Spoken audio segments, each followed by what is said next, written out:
말씀의 제목은 승리 이후에 오는 절망 외라는 그런 제목으로 말씀을 나누고자 합니다.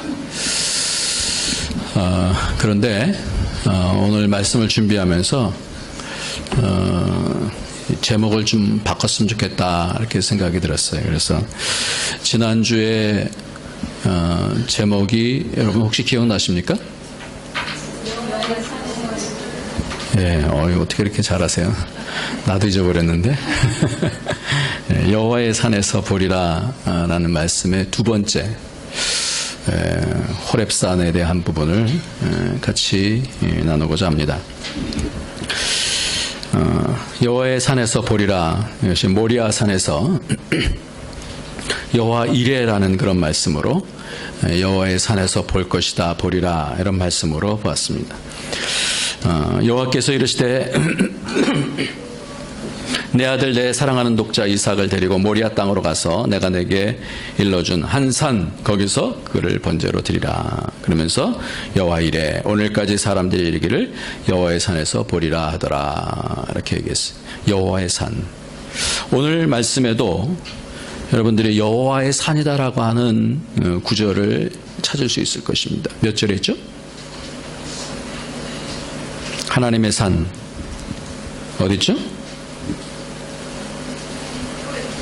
어디 있죠? 몇 절에 있죠? 네? 네, 8절에 있습니다. 하나님의 산, 여호와의 산. 저도 말씀을 준비하면서 사실은 지난주하고 상관 있게 준비한 것이 아닌데 하나님께서 이렇게 반복해서 여호와의 산에 대해서 말씀하시는 것을 보면서 뭔가를 우리에게 암시해 주려고 하시는 것이 있겠다라는 그런 생각을 하게 됐습니다. 어떤 말씀일까 우리가 주의해 있으면 좋겠습니다. 오늘은 이 호렙산이라고 하는 이 호렙산은 신의 산이다라고도 하고요. 출애굽기 3장에 모세가 떨기나무 가운데서 하나님을 만나는 산이 바로 이 호렙산 신의 산입니다. 그래서 거기서 하나님께서 모세를 만나 주셨던 곳이기도 하고요. 출애굽기 19장에는 다시 모세를 통하여서 출애굽한 다음에 모세가 십계명을 받은 곳도 바로 이 신의 산 호렙산이기도 합니다. 똑같은 산입니다. 오늘은 그 현장에서 엘리야가 40주야를 달려서 40일 동안 밤내 자지도 않고 계속해서 달려가서 바로 여호와의 산, 하나님의 산에 이르렀다 이렇게 말씀합니다. 왜 여호와의 산까지 그렇게 애를 써서 40주 40야를 달리고 가야 되는 그 이유가 무엇일까? 하나님의 산을 왜 자꾸만 이렇게 강조를 할까?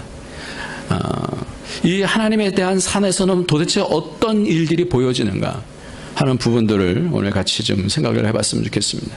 오늘 본문은 엘리야 선지자가 바알 선지자 450명과 아세라 선지자 400명 도합 850명과 대결해서 싸움을 싸웁니다. 왜냐하면 이스라엘 자체가 이 아세라 이 바알 신에 의해서 점령당했거든요. 그러니까 다른 사람들은 나타나지 아니하고 엘리야가 혼자서 그 점령한 이방 종교의 그 사제들, 선지자들하고 같이 영적인 대결을 이루는 거예요.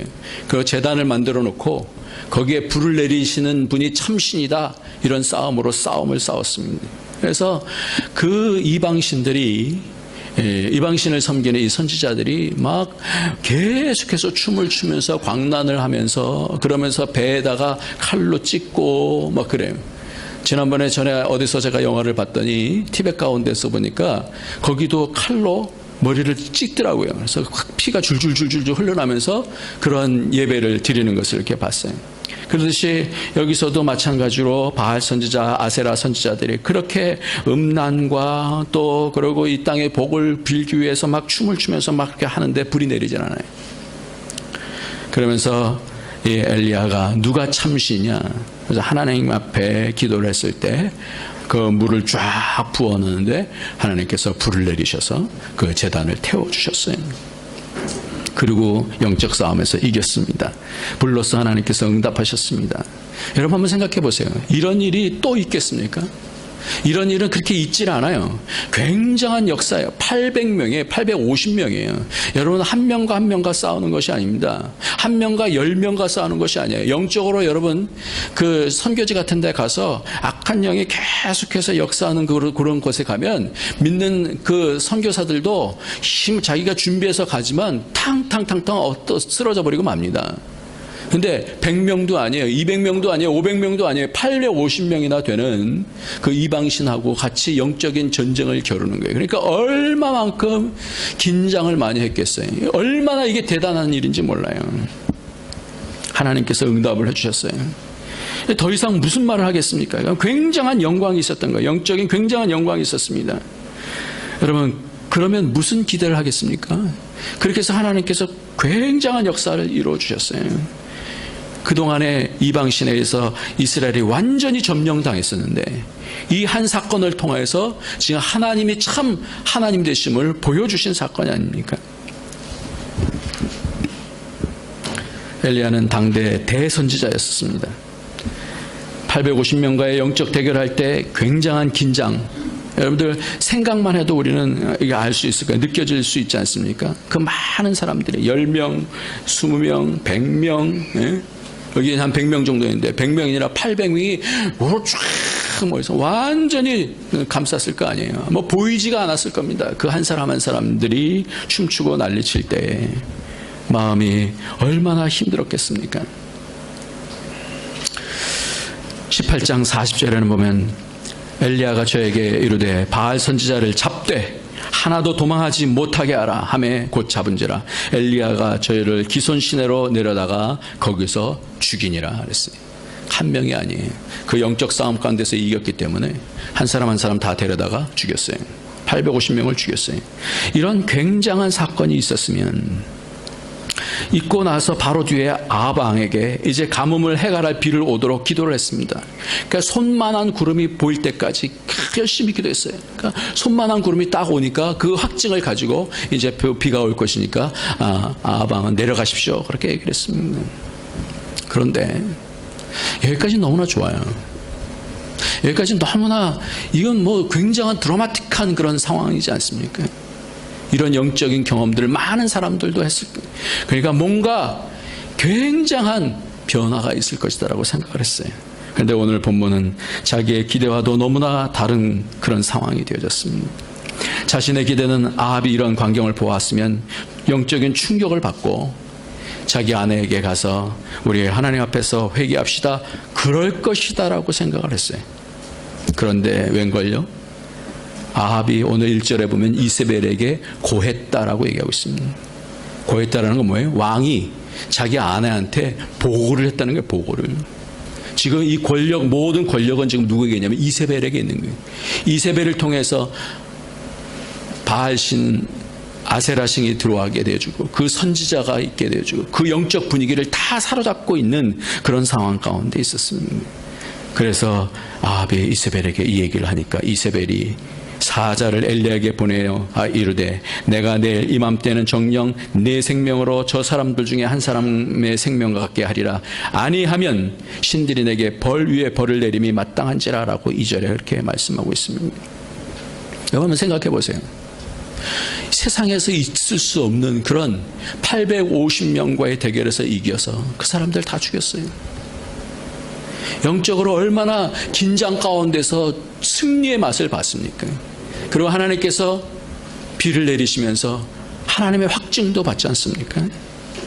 그러면 뭐가 있으면 자기가 그 다음에는 뭔가 이 이스라엘 땅에 굉장한 하나님의 영광이, 굉장한 하나님의 부흥이 도래할 줄 그렇게 기대하는 마음이 있을 거 아니에요. 저 같아도 만약 그랬을 것 같아요.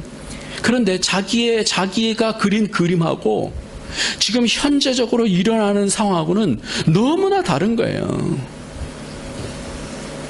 본문에서 엘리야는 낙심을 합니다. 이세벨을 피해 도망가는 모습을 보여줍니다. 저는 이 본문을 보면서 이세벨이 죽이겠다 그러니까 그것 때문에 도망간다라는 그 부분이 마음속에 뭔가 좀 아니 850명이나 죽인 사람이 아무리 권세가 이세벨에게 있다 할지라도 그 말 때문에 이렇게 죽기를 각오하면서 도망을 갈까? 이거는 좀 아닌 것 같은데 좀 명쾌하지 않았어요. 이세벨에게 도망갔다? 이것은 명쾌하지 않았어요. 뭔가 아닌 것 같아요. 그런데 성경을 뒤쪽으로 연구해 보니까 이세벨의 말 때문에만 도망간 것이 아니라 자기가 하나님 나라를 바라보면서 이스라엘을 바라보면서 자기가 뭔가 꿈꾸던 그런 그림이 있었어요. 그 그림은 이 영적인 850명을 죽여갖고 그 역사적인 자기가 얼마나 큰 긴장감 가운데서 아무도 나오지 아니하는 그런 상황 속에서 내가 열심히 특심하여서 오늘 성경에 보면 2번씩이나 그 말씀하고 있어요. 하나님하고 대면하면서 내가 열심히 특심하오니 이는 10절 말씀하고 14절 말씀에 동일하게 나오는데 하나님하고 싸우는 거예요. 이는 이스라엘 자손이 주의 언약을 버리고 주의 단을 헐며 칼로 주의 선지자들 죽였음이오며 오직 나만 남았거늘 저희가 내 생명을 찾아 취하려니.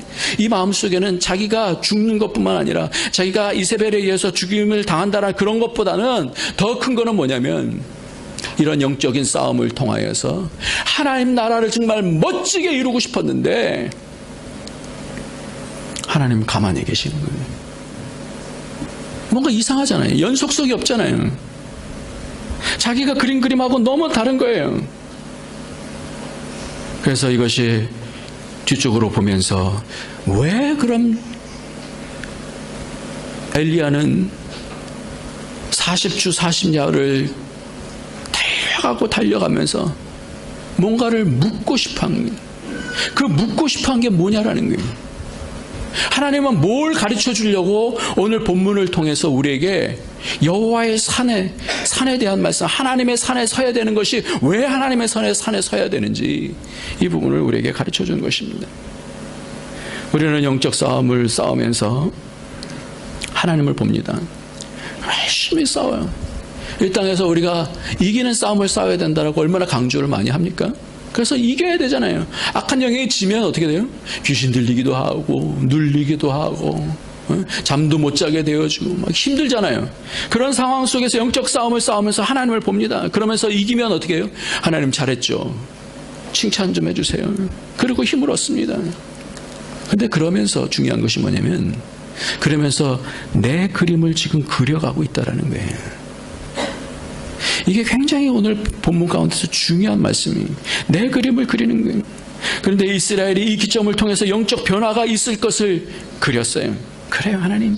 그렇게 불까지 내려주셨으면, 이제 비까지 내려주셨으면, 그 가뭄 가운데 비까지 내려주셨으면 이 기점을 통해서 이스라엘의 영적인 변화가 크게 일어날 것이다. 이제는 부흥이 일어날 것이다 생각을 했어요. 여호와의 중심으로 사람들이 다 회개를 하면서 우리가 잘못했습니다. 그럴 줄 알았어요. 850명이 눈앞에서 죽었는데 우리가 너무나 잘못했으나 하나님 용서해 주세요. 그럴 줄 알았어요. 이스라엘 왕실에 큰 변화가 있을 줄 알았어요. 그런데 그때 엘리야는 당황하게 되어지는 거예요. 그게 아니다라는 거예요. 갑자기 이렇게 승리했던 사람이 완전히 바닥으로 떨어져서 지금 도망가는 거예요. 여호와의 중심으로 부흥이 일어날 것을 기대했는데 그게 아니다라는 거예요. 그러면서 여호와여 넉넉하오니 지금 내 생명을 취해주세요. 나 죽기 원합니다. 빨리 죽여주세요. 하나님 어떻게 이럴 수가 있습니까? 하나님 내가 뭘 위해서 싸웠는데요? 내가 하나님 이름 위해서 싸운 거 아니에요? 그럼 뭔가 좀 역사를 좀 나타내 주셔야 되지 않아요? 이 얘기예요. 근데 세상은 변한 게 없어요. 여러분들 주의 일을 열심히 하고 혹시 낙심된 적이 있습니까? 일의 결과도 잘 되었는데 영적으로 이렇게 번아웃 되어진 적 없습니까? 괜히 힘이 쭉 빠져. 내가 애쓴다고 애쓰고 교회를 섬긴다고 섬겼는데 알지 못할 그런 피곤함이 그냥 쫙 몰려오는 그런 거 경험 못합니까? 저는 때때로 그런 경험을 해요. 말씀을 막 깊이 있게 준비하고 막 이렇게 하는데 어떨 때는 말씀을 전하고 나면 내 속에서 굉장히 공허함이 생기는 거예요.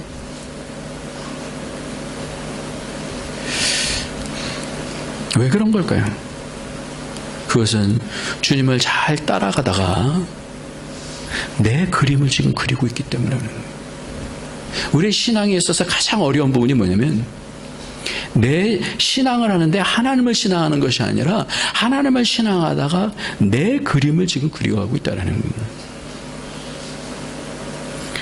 자기가 보고 싶은 것, 하나님의 일하심, 그거를 기대하고 있었는데 이세벨이 이 정도 되면 그가 객사를 하든지 아니면 번갯불에 의해서 죽든지 그래 줬으면 좋겠는데 아무런 변화가 없어요. 이때 당황하게 되어집니다. 그러니까 3절 말씀 한번 보겠습니다. 3절 한번 같이 한번 읽겠습니다. 저가 시작.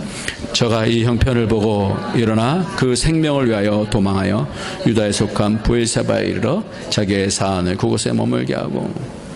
여기서 우리가 볼 것이 있어요. 저가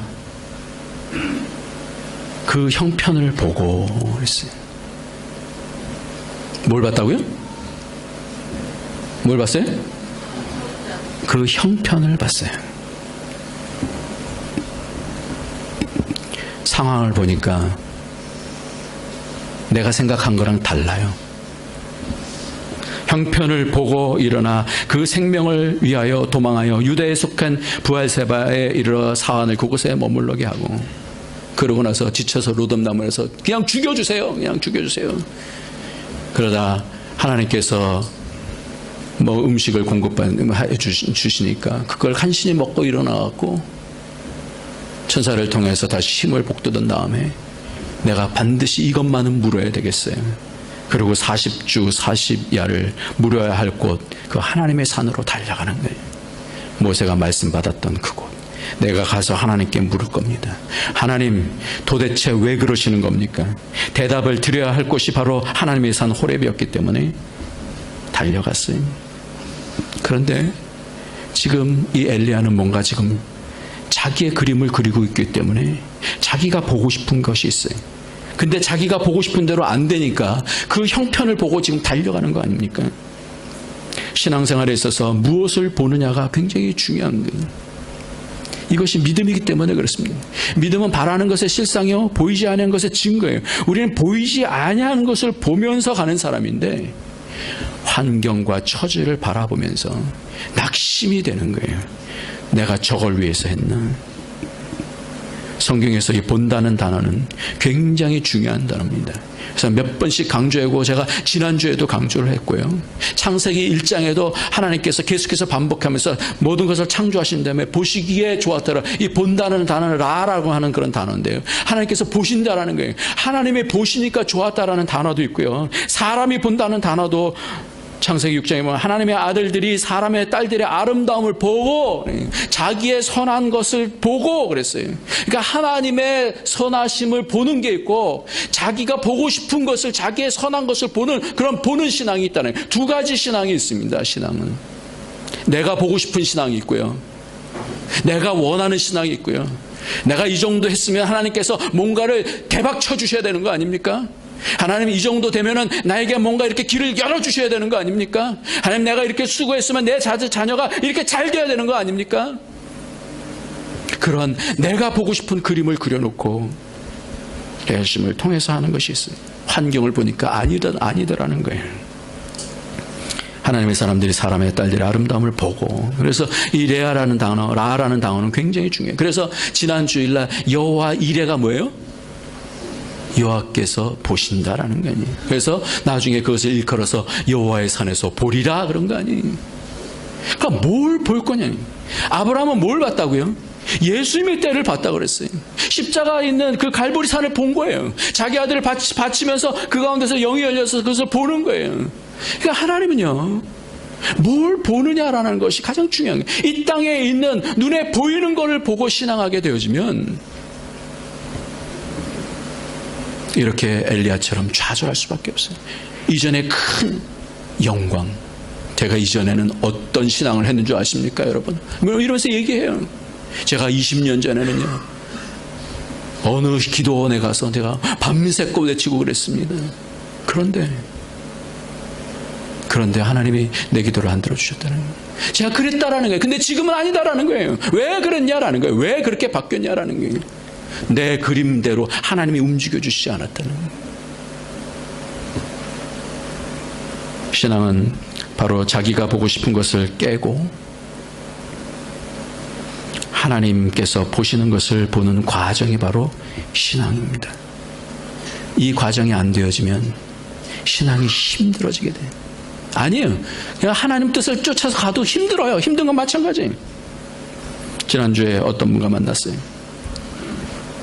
그분은 자기의 삶 가운데서 하나님을 교회를 이렇게 나가시기도 하고 그런 분이에요. 근데 한동안 마음속에 여러 생각이 많으셨어요. 그래서 불교 쪽에도 또 공자 쪽에도 도교 쪽에도 뭐 이런 쪽에 많은 부분들을 이렇게 연구하신 분이에요.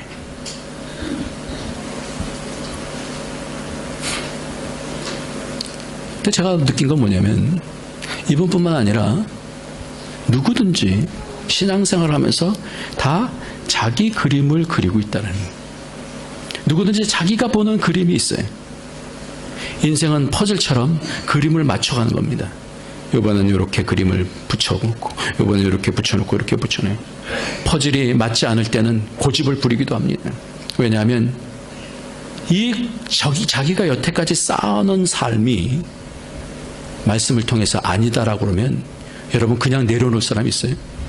내가 여태까지 이렇게 살았는데 당신 삶 잘못됐어 그러면 얼마나 기분 나쁘겠어요? 당신 죄인이다 그러면 얼마나 화가 나겠어요? 근데 성경은 그렇게 얘기하고 있거든요. 다시 시작해라 그렇게 말씀하는데 어떻게 내가 다 삶을 다시 시작합니까? 그러면서 뭐가 생기냐면 마음속에 뭐냐면 고집이 생겨요. 그러면서 싸우는 거예요. 내가 여태까지 산 것을 다시 내려놓고 그건 쉽지 않은 자신의 삶이 여태까지 잘못 퍼즐을 맞췄다고 한다면 처음부터 다시 시작해야 되는데 그것이 쉽지 않다라고 생각하는. 그러니까 하나님의 그림과 내가 하나님을 믿는다라고 생각하는데 하나님의 그림과 내 그림하고 지금 다르게 나가고 있는. 그리고 나는 그냥 이 정도 믿으면 됐다라고 이렇게 생각을 하기가 쉬워요. 누구나.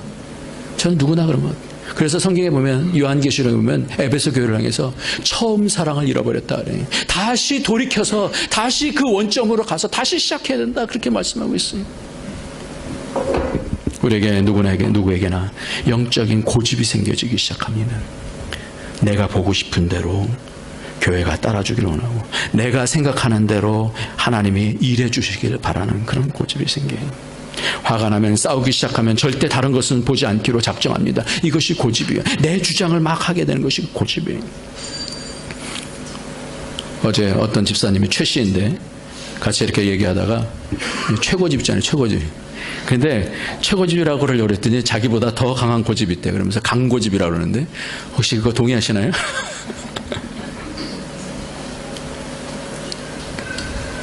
아, 강봉우 집사님. 동의하세요? 동의 안 한다는데? 싸움을 싸우면 우리는 내가 생각한 것 이외에는 보지 않습니다. 부부싸움 가운데도 그렇잖아요. 내가 보고 내가 생각한 거 이거 외에는 더 이상 얘기하지 말라는 거예요. 그러면서 그것만 고집하게 되죠. 그런데 영적 고집은 신앙을 전진하는 데 있어서 가장 난이도가 높은 싸움이에요. 내가 이 틀은 깨고 싶지 않아.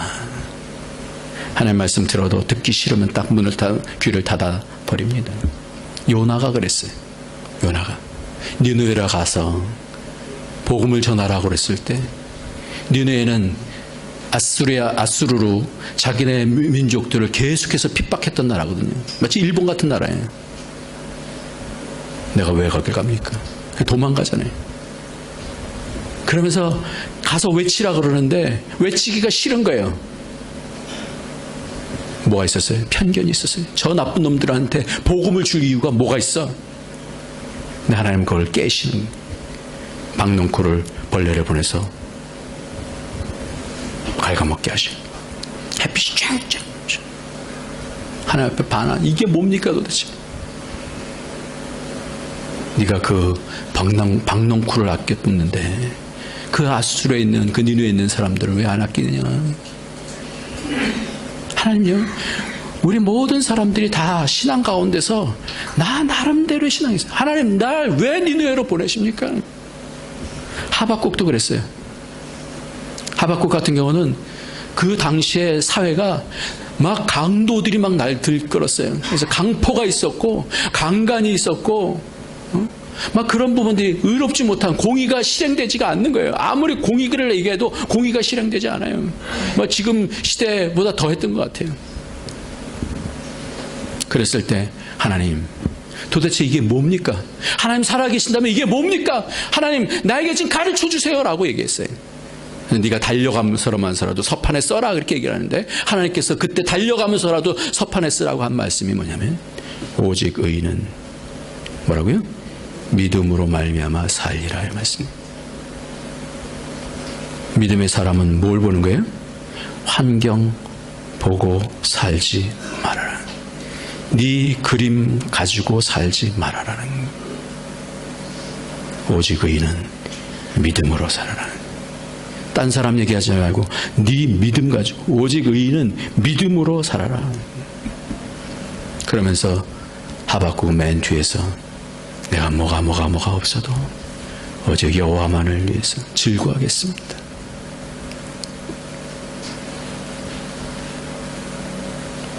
어제 글을 보다가 어떤 분이 전모 목사님에 대해서 썼어요.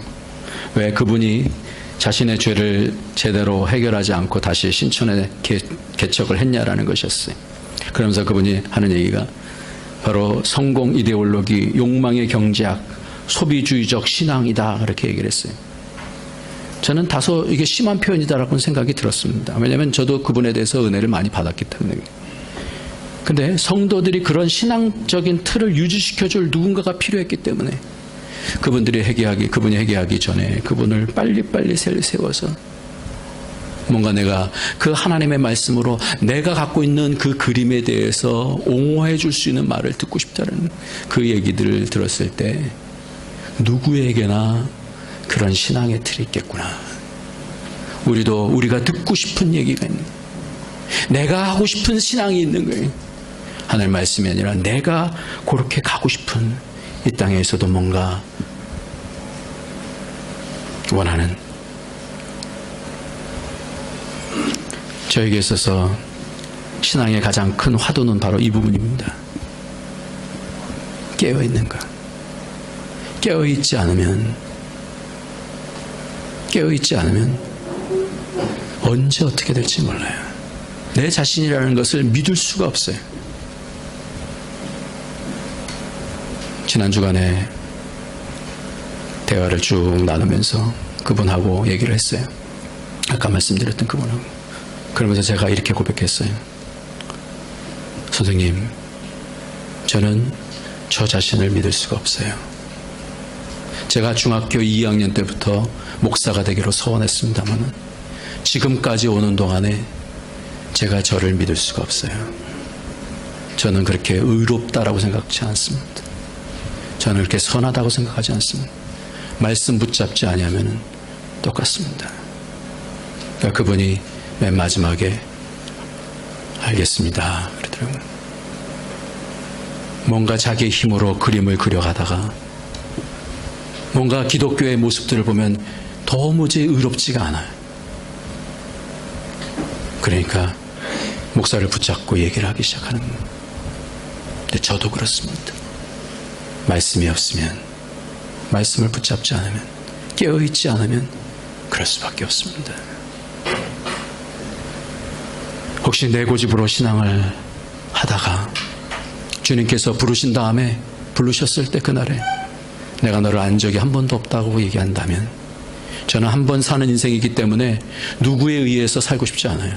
저는 말씀을 그렇게 받기 때문에 그대로 살고 싶어요. 하나님께서 우리를 다 부르실 거예요. 너는 네 그림을 그리면서 신앙을 했니? 아니면 내가 그리는 그 뜻을 따라서 신앙을 했니? 이걸 물으실 거예요. 내 고집으로 신앙하는 것 깨어 있어야 됩니다. 자꾸만 우리는 내 고집으로 지금 그림을 그려가고 있는지 생각을 해봐야 합니다. 하나님 말씀이 뭐라고 말씀하시면 놓치면 그것은 죽음입니다. 영적으로 긴장해야 돼요. 그래서 제가 말씀을 전할 때 늘 긴장해요. 그래서 이렇게 긴장하고 있으면 제가 어깨에 이렇게 막 힘이 들어가요. 그래서 잘 보니까 저렇게 얘기할 때 보면 왼쪽 어깨에 계속해서 힘이 들어가더라고요. 그래서 잘 생각해보니까 그게 50견이 그래서 왔겠구나 이런 생각이 들어요. 여러분 긴장해야 돼요. 긴장해야 돼요. 이렇게 긴장하는 건 안 좋지만 하여튼 우리가 영적으로 늘 깨어 있어야 돼요. 내가 내 그림을 그려가면서 이것이 신앙이다라고 착각할 수 있다라는 거예요.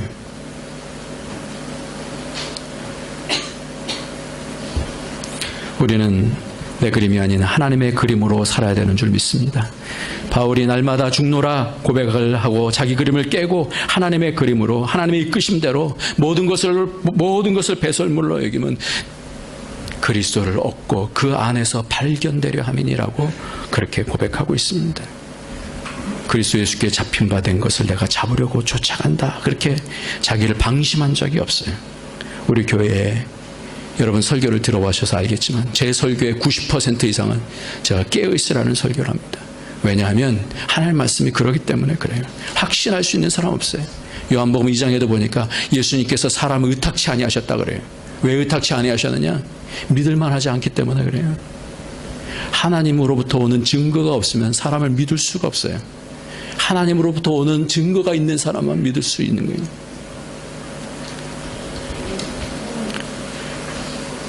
엘리야가 낙심했던 이유는 자신의 그림이 너무 선명했기 때문에 그렇습니다.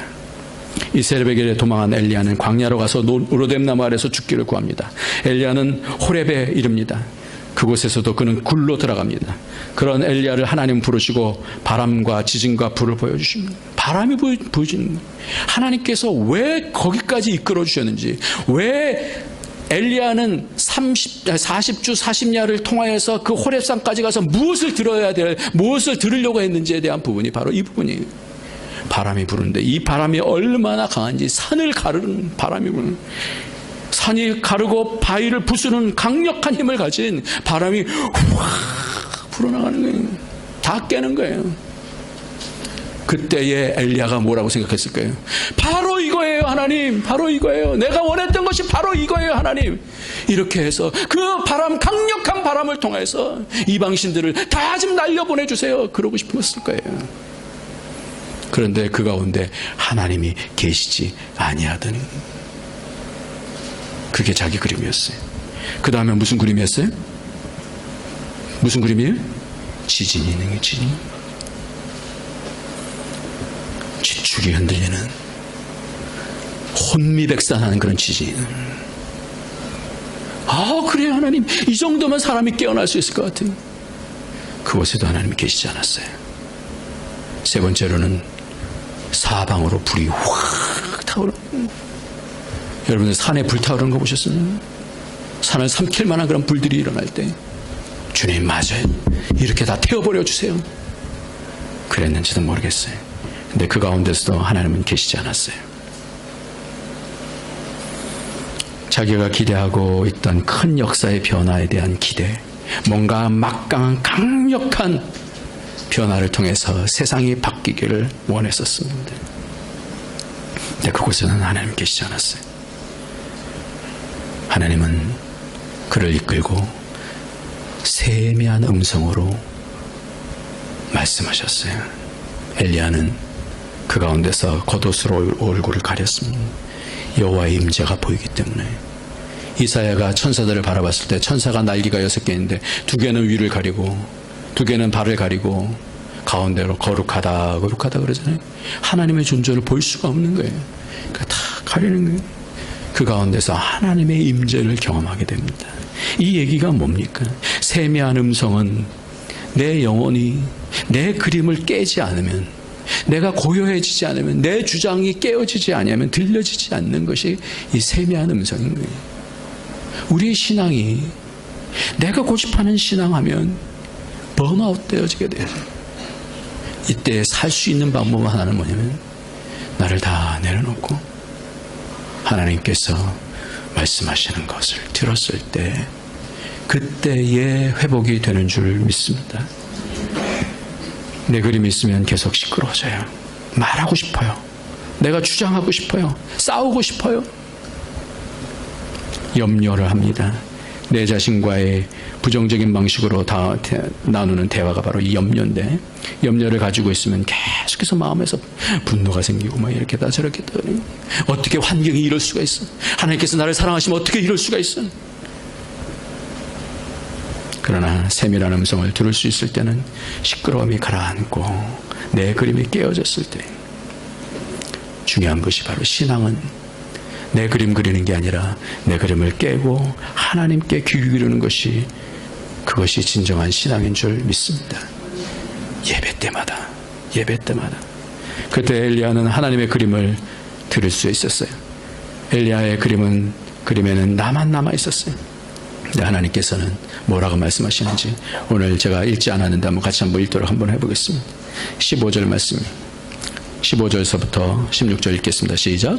여호와께서 저에게 이르시되 너는 내 길을 돌이켜 광야로 말미암아 다메섹에 가서 이르거든 하사엘에게 기름을 부어 아람 왕이, 누구에게 기름 부어요? 하사엘에게 아람 왕이 되게. 이게 하나님이 보시는 그림이에요. 하나님께서 이렇게 하시겠다라는 거예요.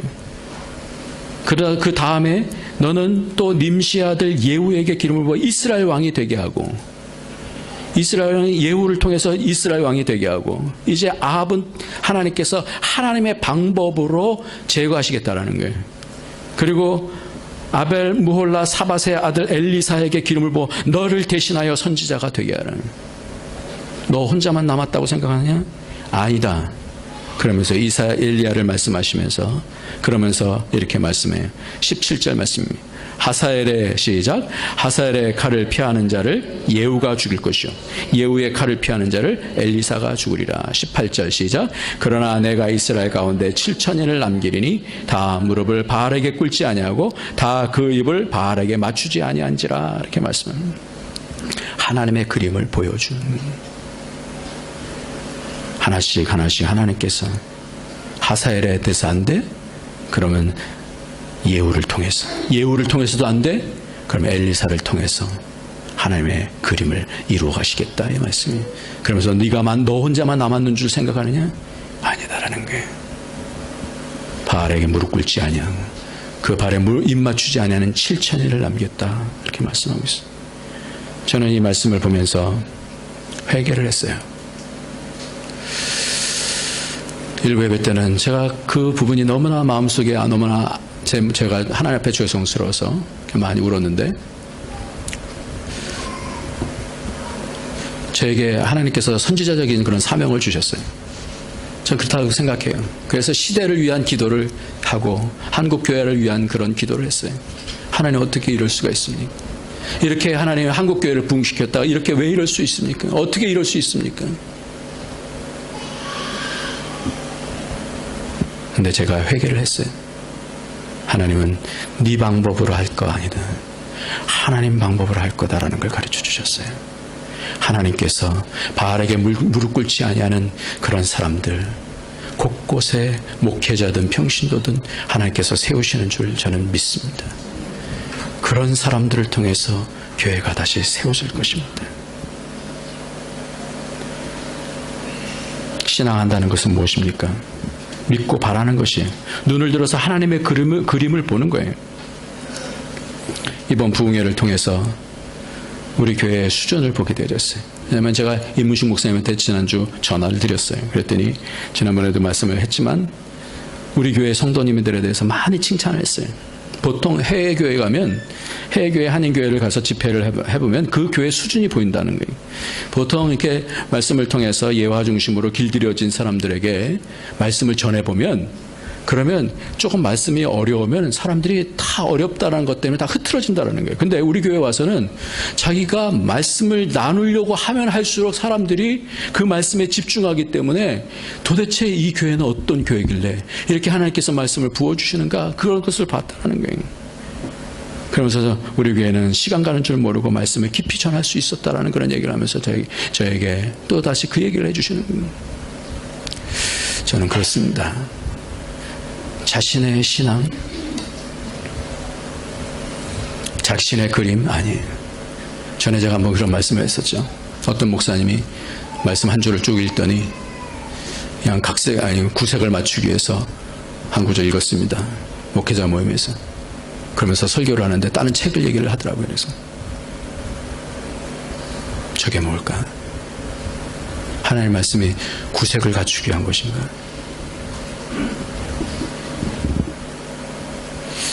하나님의 말씀은 생명인 줄 믿습니다. 하나님의 말씀을 붙잡고 사는 그 7천인들, 바알에 무릎 꿇지 아니하는, 세상에 속하지 아니하고 하나님께 무릎을 꿇는 그 사람들 7천인 때문에 하나님께서 나라를 다시 살리실 거예요. 저는 한국교회가 지금 너무나, 이번에도 PD 수첩을 보니까 너무나 안타까운 거예요. 그럴 수가 없는 거예요. 그렇지만 다시 힘을 얻는 것은 뭐냐면 하나님이 하실 줄 믿습니다. 하나님이 곳곳에 사람들을 심겨놓으셨어요. 제가 어저께 신문을 보는데 이광기 씨라는 사람이 있더라고요. 이광기 씨라는 사람이 지난번에 신종플루 때문에 그 아들을 잃었어요. 그래서 이제 이광기 씨라는 사람은 저는 뭐 하는 사람인지 잘 모르는데 하여튼 무슨 연예인이었던 것 같아요. 근데 이 사람이 아들을 잃으면서 깊이 변화가 되었어요. 그래서 일간지인데 그 신문에 신앙, 구원 이런 얘기들을 줄줄줄줄줄이 썼어요. 먼저 신종플루로 큰아들을 하늘나라에 보냈다. 처절하게 힘들었던 시간을 보내고 지금은 이렇게 담대하게 이야기할 수 있을 정도로 잘 견뎌왔다. 집 밖에 나오지 못하던 다른 아이들을 쳐다볼 수도 없었던 부부는 아이러니하게도 아이들을 통해서 그 고통을 극복했다. 당시 이광기는 아들의 보험금 전액을 기부하면서 봉사활동을 시작했다. 아들을 잃은 아픔을 겪으니 세상 이웃의 아픔이 보이기 시작하더란다.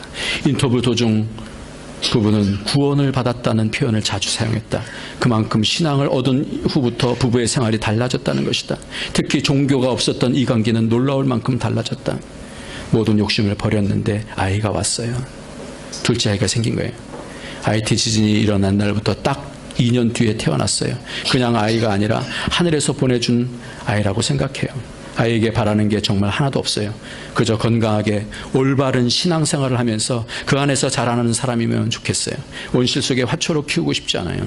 아이들은 어른들이 신경을 쓰고 닦아주면 잘 크겠지만 결과적으로 봤을 때는 있는 그대로 보는 것이 필요하다고 봐요. 그러니까 하나님께 자기의 자녀들 맡기는, 그게 바뀌는 삶을 사는 거예요. 자기가 원하는 것이 아니라, 자기 틀로 만들어가는 것이 아니라 자기 인생이든 자기의 자녀든. 오늘 말씀을 통해서 우리 모두에게 엘리야가 갖고 있었던 그의 형편을 보면서 삽니다. 오늘도 이 부분을 깨어 하나님께서 우리를 향한 더 좋은 그림이 있는 줄 믿습니다. 우리를 깨고 하나님의 그림 앞에서 주의 나를 위해서 헌신하는 저와 여러분이 되어지길 예수님의 이름으로 축원합니다. 기도하겠습니다. 이 시간 다 같이 기도합시다. 하나님, 내가 보는 것을 고집하지 아니하고 내 그림 그려가지 않고 주님께서 내 삶 속에서 그려가시는 것에 순종하고 하나님 산에 올라가서 세미한 음성을 듣는 그런 교회 우리가 될 수 있도록 주님 도와주시옵소서. 하나님 무릎 꿇겠습니다. 하나님 말씀하여 주옵소서. 우리 다 같이 통성으로 기도하겠습니다. 할렐루야.